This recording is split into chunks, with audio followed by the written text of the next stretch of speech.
याद में गोड़ के दिन रात के देह हमारा तो बराइए के छोड़ी तोहरे पमन छुछुआइए के छोड़ी तोहरे पमन छुछुआइए तोहर हुस्न जवानी देख के हमर दिलवा हाई धड़काइए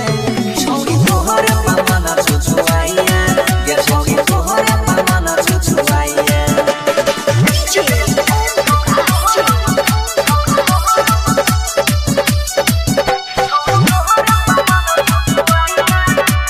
राधिका रिकॉर्डिंग स्टूडियो सहरसा। हमर नैन निगाह तोरे पर छौड़िया जाई के गेलौ यार गे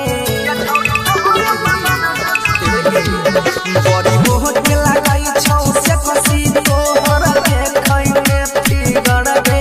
छौड़ी देखै में फिगर गे हमारा तोरा यारा बायब त कुछ ना सोहाइए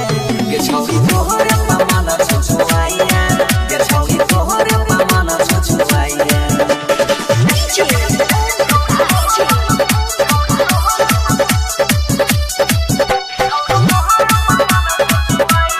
Presented by Youth Entertainment. अपना पीछे पगलैले के छौड़ी तू त बनसी घर के